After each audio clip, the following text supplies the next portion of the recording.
Will, what would you define as your life's purpose? The overall theme is Black Eyed Peas. Anybody on Black Eyed Peas? Super Bowl 45 halftime show.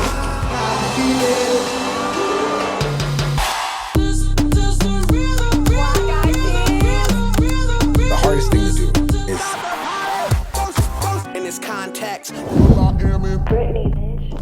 especially in a society where it's like the algorithm is pumping you to be hateful just for fucking numbers, clout, views. Fuck that. Algorithm's not my pimp. The difference between me then and me now, there's no difference. I'm still crazy Willie. Anyway, Mom. I heard you say that bad word. Mom. What would I say when you change my diaper? And you would always say, and you like. Bye, I gotta go, bye. In the Black Eyed Peas, I learned a lot from the piece. That's too big for me. You're like, why is it too big for you? Who said that? Oh, you said that? You're your worst enemy. The truth about why I went to Harvard, I don't want to kick anybody while they're down, but I hope you're enjoying this episode of You Versus You. If these conversations are inspiring you and are bringing value to your life, please make sure to subscribe, join the community, and don't forget to share with anyone who you think needs to hear this. Thank you for supporting the show. Now let's get back to our episode. Will, what would you define as your life's purpose? the overall theme is joy and optimism. Keeping joy. And joy is like an optimism. Those two, keeping joy and being optimistic. Because joy is a very complex emotion. That means at one point in time, you had to have been happy. Everyone was happy, like aimless happiness, just circumstantial. I'm happy. Everything's great. There's a bit of innocence that comes with just happy because your heart hasn't been broken yet. You haven't seen the foul, dark parts of life. And then something happens. And then you have to journey out of that pain. And then when you get out of that pain, happy, innocent happiness, you'll never get.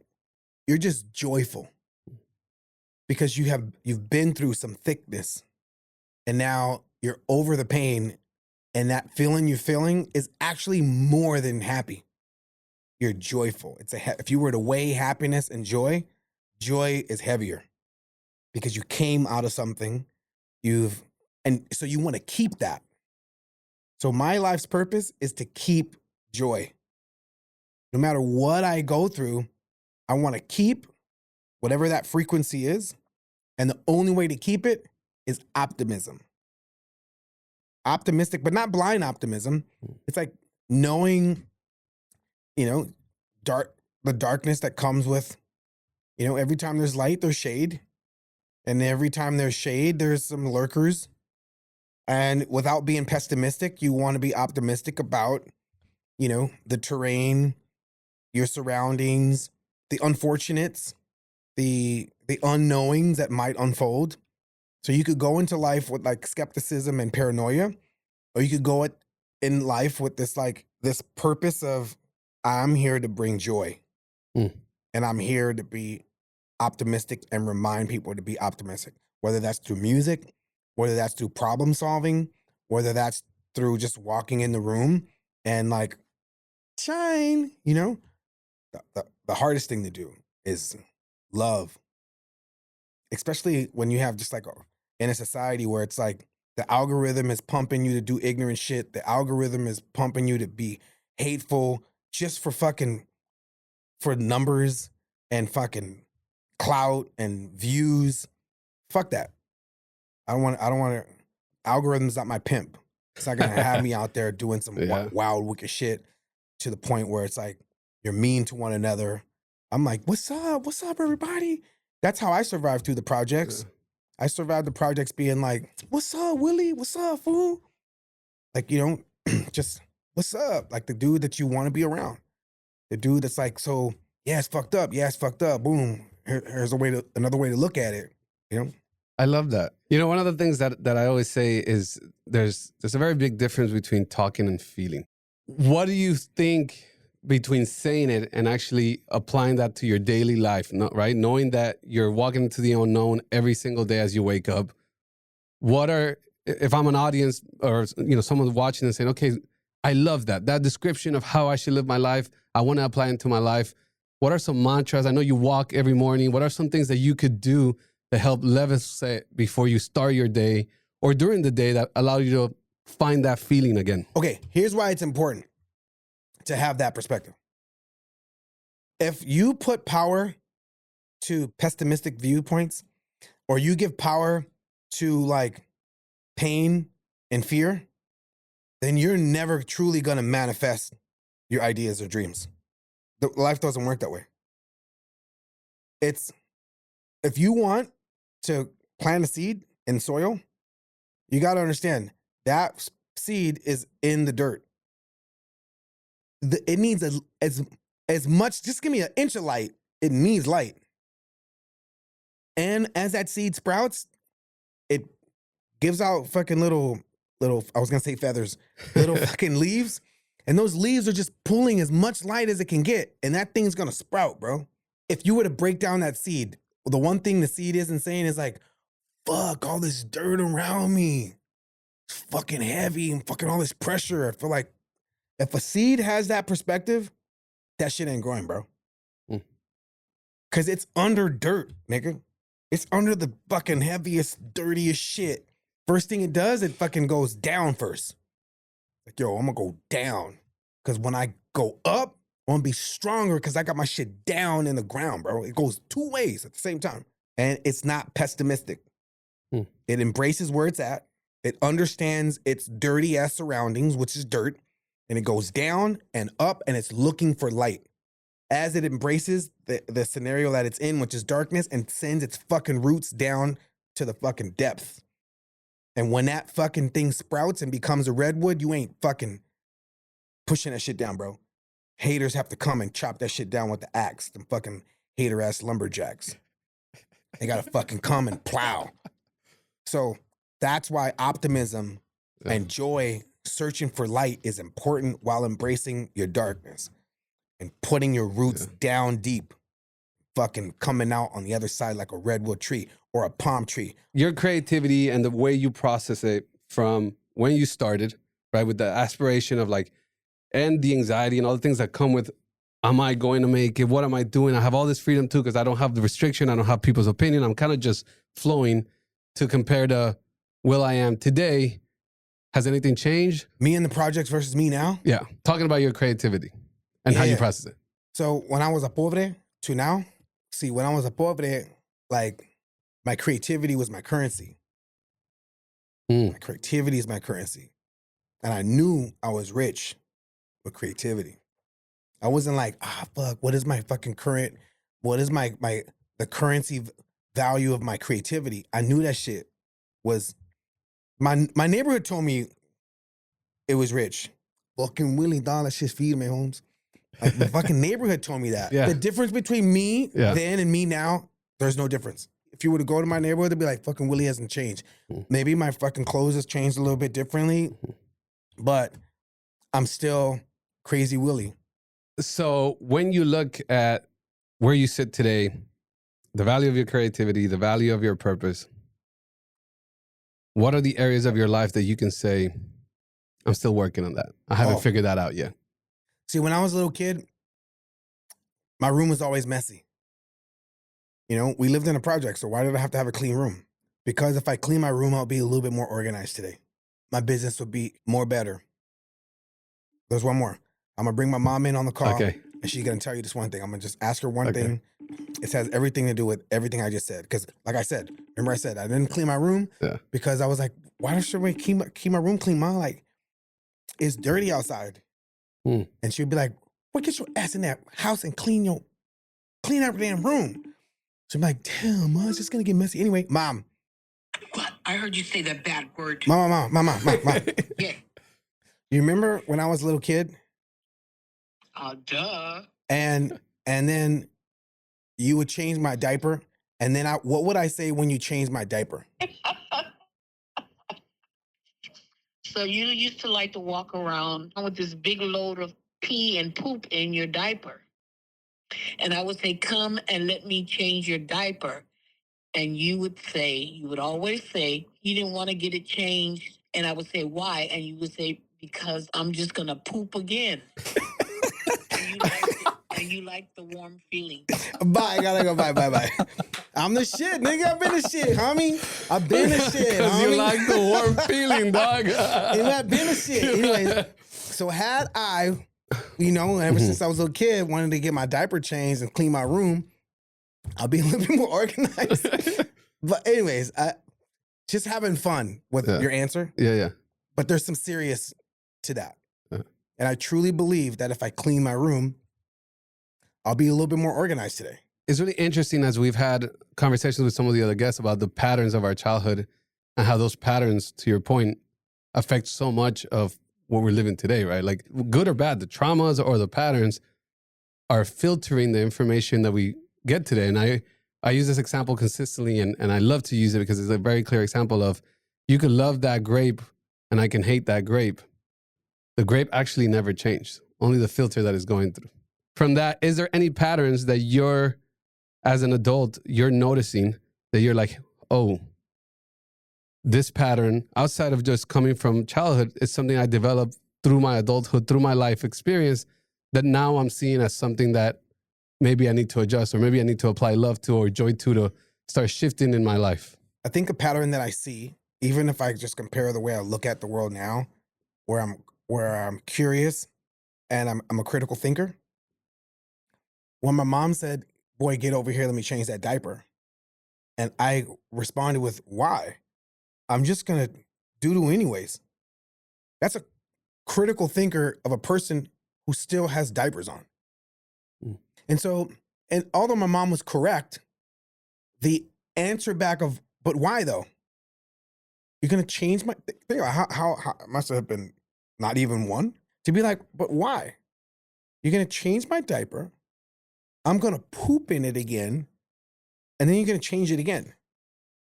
But she, as a mom, knows, all the, the hygienes that come with changing your diaper.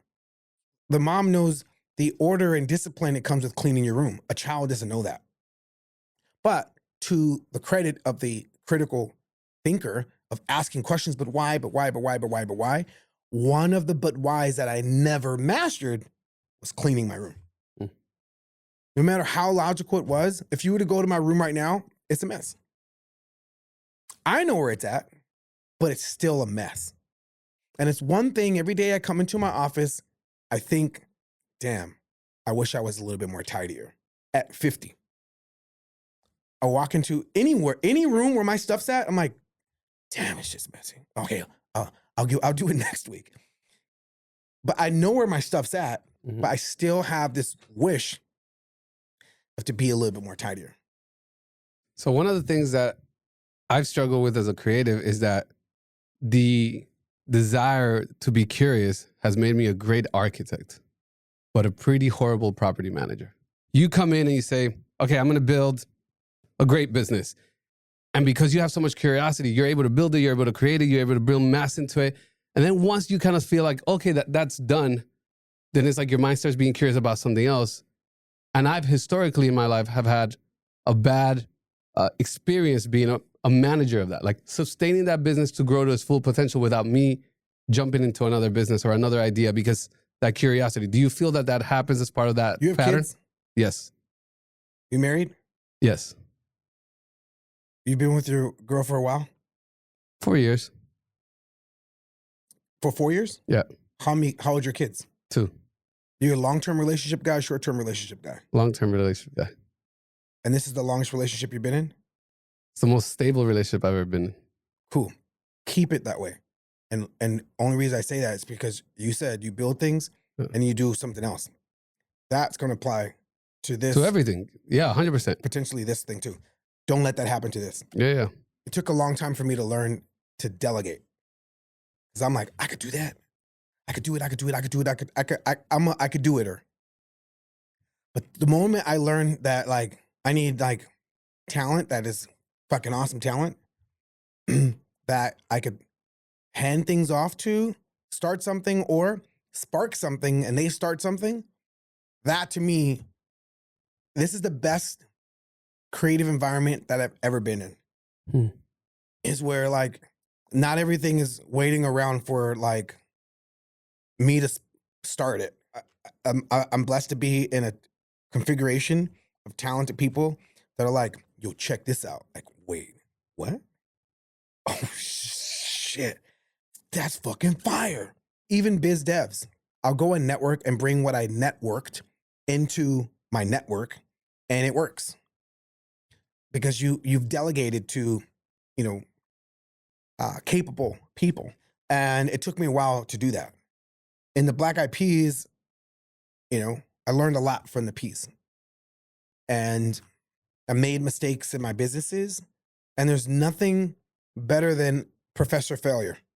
Like a lot of people, especially in these days, are afraid to fail. Like thinking that means you don't want that professor failure. Professor failure is hard, and it's going to prepare you for success. But you have to take that professor's class. You have to fail. And not going in there like, yeah, I'm about to fail, niggas. Like you can't go in there like wanting to fail, like, yeah, fuck, I'm about to fail. That's what professor failure is all about. You want to go there, you want to take that course and attempt not to fail, but don't let the potential of failing cripple you from trying. There's so many fucking like punk ass motherfuckers that don't want to do stuff because they're afraid to fail. Like, nah, that's too big for me. Or like, why is it too big for you? Who said that? Oh, you said that? Okay, well then you're your worst enemy. You've already, you're your judge and your executor. And you've executed yourself, your dreams or your desires before the potential people that are gonna love it. You've abandoned yourself. And when you busted out your daddy's nuts, you didn't have that mentality. In that process, you know, I know it sounds like I'm all over the place, but yeah, I'm all over the place because that's the whole point. I want my joy to go all over the place. Back to the first question you asked me. I saw that you went to Harvard. What made you decide to go to Harvard? And two, I spoke at Harvard Business School, and I had a question from a student who was about to graduate. He came to me and said, I feel like I'm not creative. How do I spark creativity in my life? So first, what inspired you to go to Harvard? And what would you tell that kid from Harvard who asked that question? The truth about why I went to Harvard? Truth and only the truth, brother. I don't want to kick anybody while they're down, and I don't want to add to the pile. But there's a guy who comes from where I come from as far as music, and they transition from entertainment to business. And let's say that person didn't really handle their business appropriate.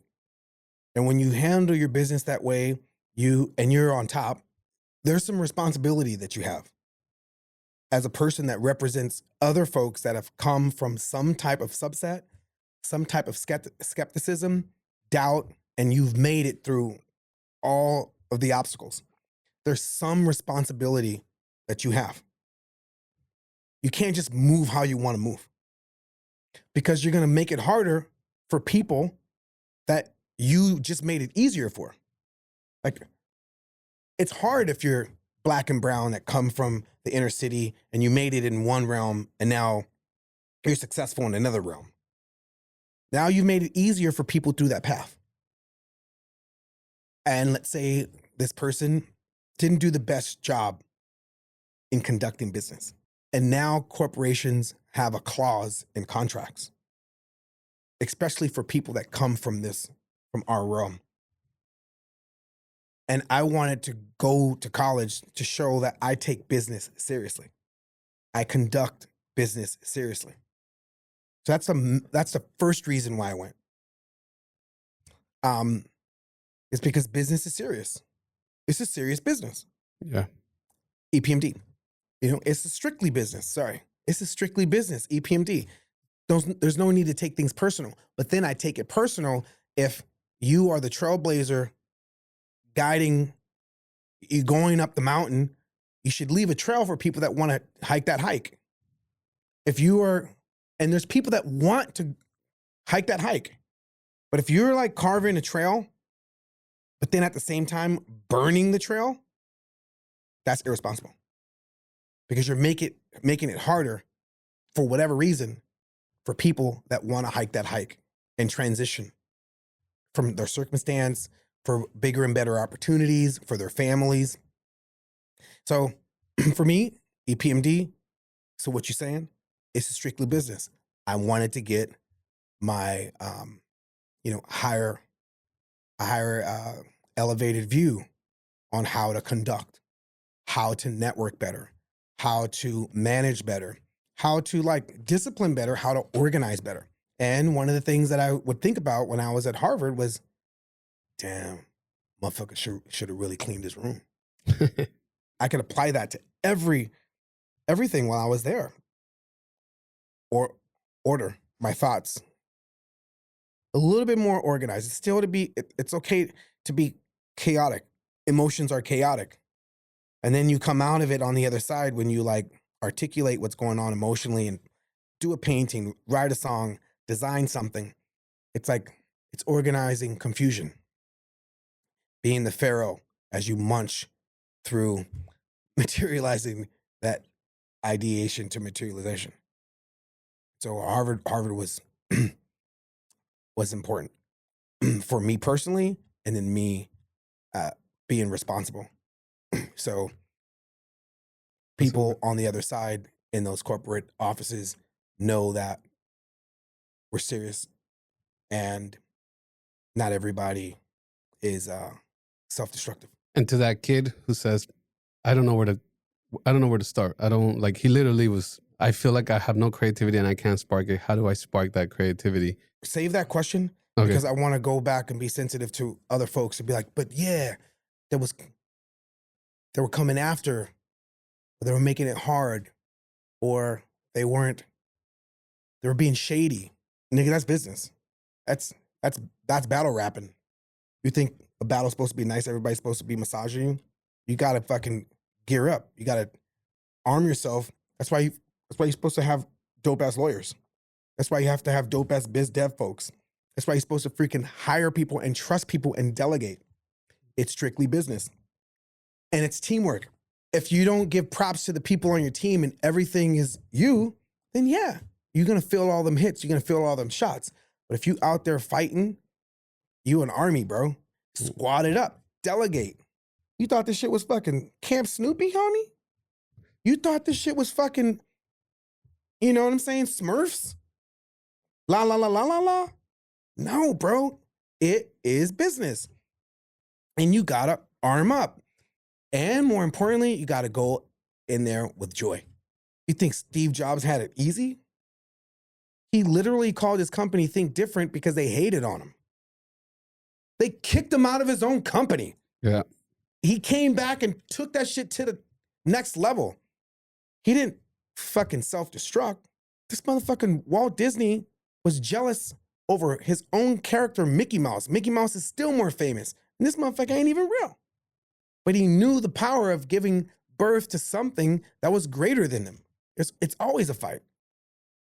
But a fight is, you win fights with a squad, with a team. Even Mike Tyson had his trainer. Even Muhammad Ali had his people. Tiger Woods had his people. Even when you're by yourself, you have to have something behind you. You know? One of the hardest things to be as a leader, right, is being able to work in a team, and when you're challenged and you are Will.i.am and you've accomplished all the things that you have and you are all those things, and someone says, yeah, you think that's blue, but I should be red. Say again? As a leader, Yeah. how do you deal With people saying that should be red? Yeah, with the challenges that people give you in your team, and does that trigger any self-awareness, any insecurity, any ego? Because the biggest struggle for a leader is usually being able to be accepting of the commentary of the rest of the team. You be prepared to listen to your team. So if I got on something blue and you're like, yo, bro, should be red, I'm gonna be like, all right, cool, no problem, bro.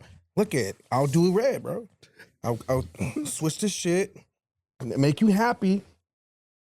Now the shit is red. I mean, like, it's all good. It's about compromise, it's about collaboration. You want it to be red? Now it's red. Now let's keep it moving. What are we doing? It's okay to listen. It's okay to hear.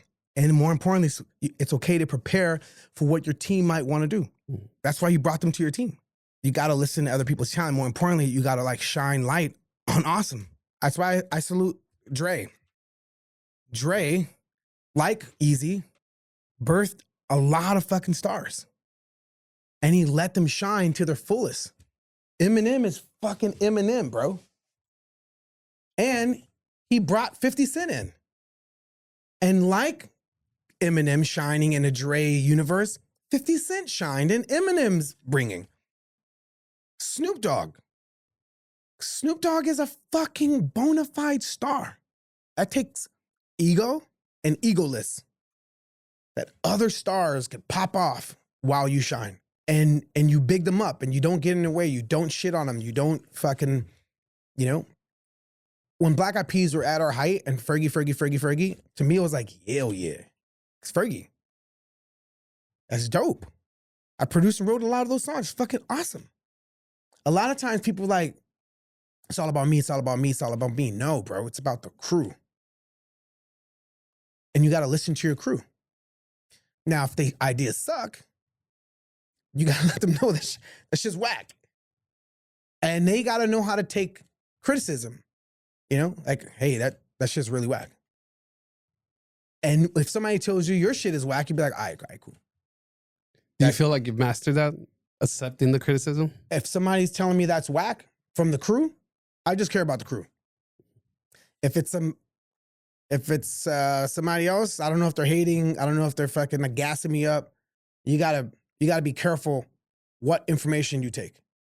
If somebody's always like, yo, that shit's dope, you got a bunch of yes men around you, at some point in time, you're not gonna be able to sustain it because they're just hyping you. And hype, I don't like that word hype. It's connected to too many things that are hypotheticals or hypertension or hyperventilating. Hype, don't believe it, Public Enemy. You don't want to believe the hype. Now, spec, I like that word because it allows you to, that word, you have to inspect the truth. You can't, even speculate is okay if somebody's speculating you. But at the end of the day, you have to remember that you're special. And to be specific, you know, spec is an awesome fucking word. And a lot of people don't like it because it's so small. It's a little speck. But inspect the deck, nigga. You know what I'm saying? You got to protect that neck, homie. You know? How do you look at hiring and picking that team, right? Because it's very easy to fall into hiring yes man in your team. Because again, all of us deal with things, and you're like, oh, okay, that's yes man. So how do you say, okay, this is someone that should be in my team. This is someone whose opinion I value enough to be okay. You know what with I being noticed? challenged. Okay, yeah or nay? Do you like yes men or no? No. Yeah or nay? Nay. Nay. Yeah or nay? Honest people, yeah or nay? Yay. I noticed when Ye turned his name to Ye, he just only wanted yes men. Yay. He only wants people to say yes. He don't like nay. You can't tell him nay. He doesn't know how to take nay. It's only yay, yay, yay, yay, yay. Yes, yes, yes, yes, yes. And when that happens, you start to spiral. You want to select that team and keep that team. And you keep that team with joy and light. You got to celebrate. You got to celebrate the folks in your squad. And how do you select those? Like, how do you know when you're just meeting that person that they're not going to be a yay?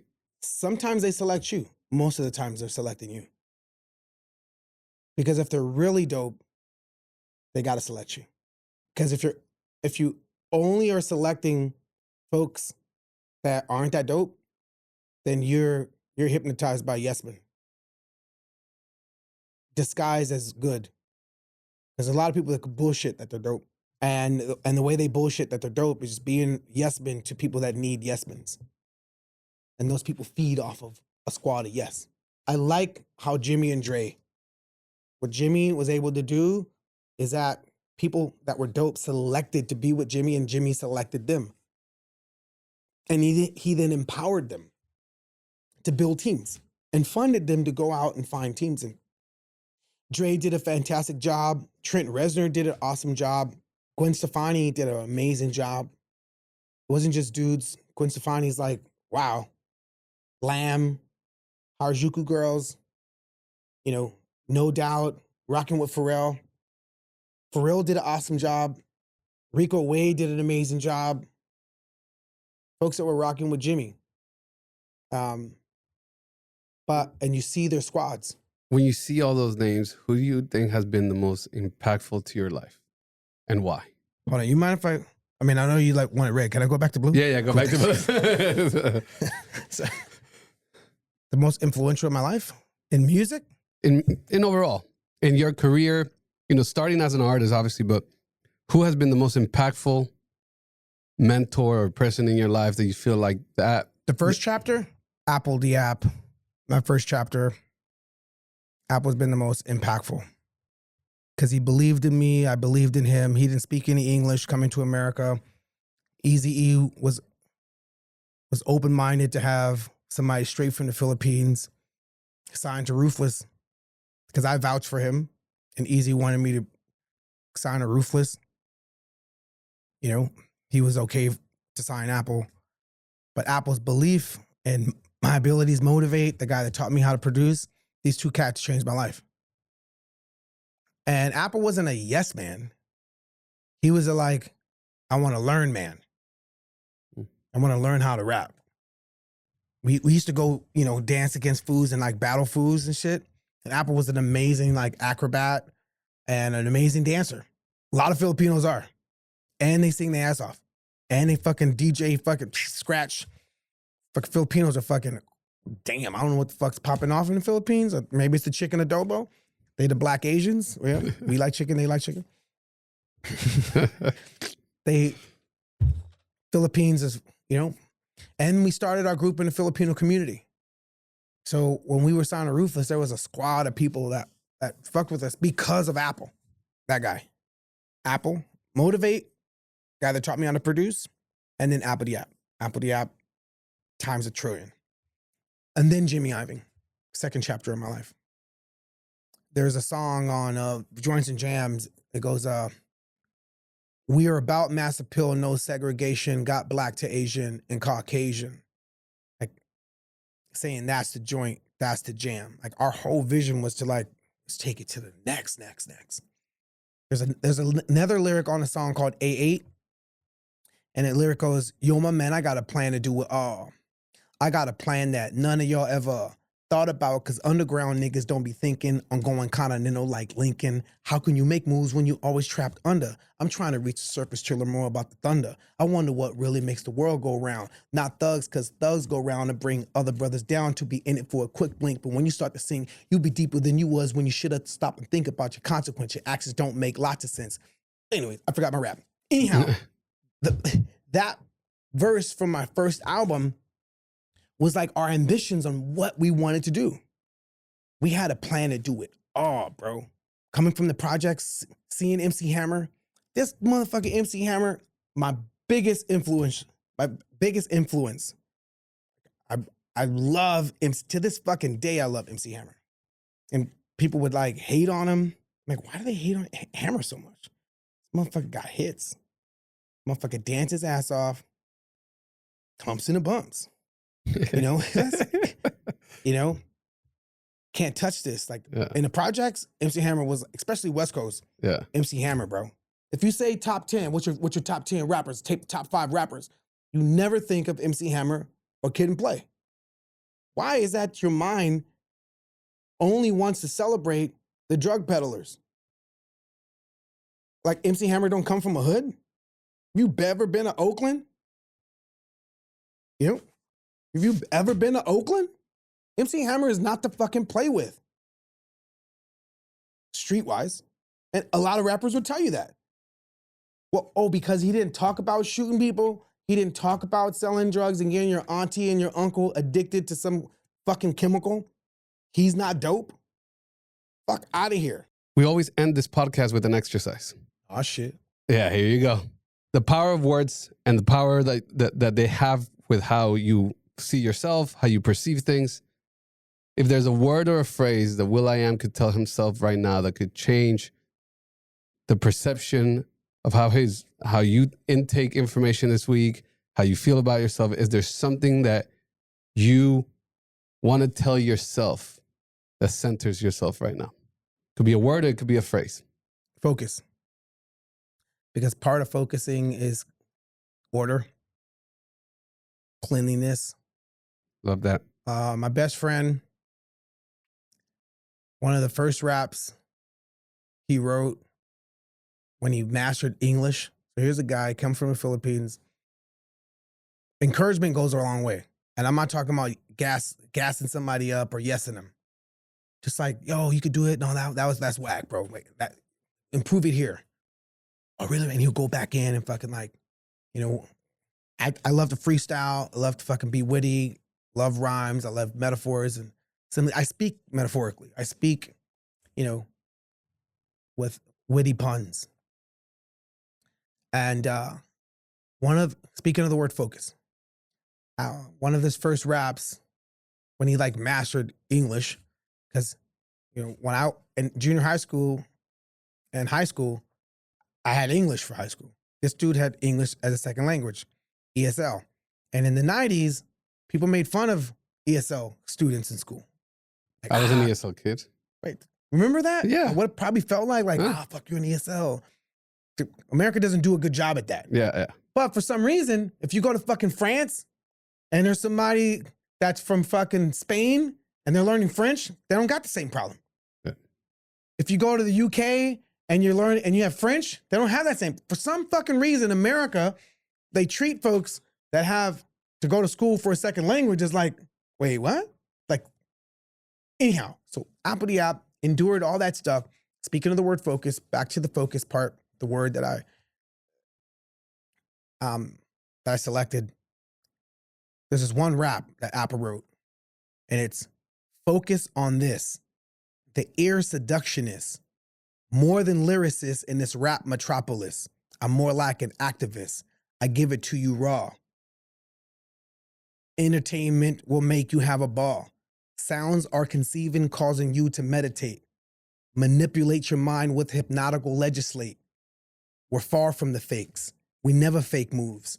But jealous motherfuckers seem to disapprove and talk shit. But who the hell he be having a fit? Yo, he don't got shit. That's why he said trips. I identify what he riffs. Inconsistent nonsense, nothing less than bullshit. Our crew remains as the all-around remainers, real entertainers. Revivers of the true art form of hip-hop. Explore nonstop. Entertain you till you drop. I'm like, yo, you wrote that shit, bro?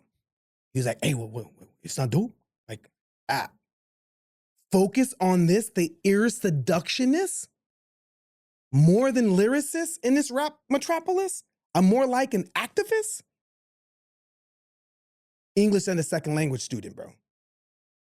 And when somebody's coming with that, you encourage the shit out. I'm like, yo, bro, keep going with that. And he focused his path. Like, focus. I want to rap. Like, you know, my best friends are rapping. I got to get better. I got to get better. And his accent was thick. And they call him a fob. Cause an accident with my accent spontaneously. Erupting I be doing verbally. Eventually, I'm gonna have to punk a whack MC. Like, I flip his lips over his head and make him swallow with the hollow point tip pointing at his hip. Like, wait, you got a gun? No, hollow point tip, my pen. Oh, you flip his lips over his head and make him swallow? He's gonna swallow himself. What the fuck, bro? Who are we, 17 years old? Focus. Well, thank you so much for being a part of You Versus You. Appreciate you, brother. Thank you guys for tuning in to You Versus You. Please subscribe, like, and share as we build this community and we help each other to live the life of our dreams.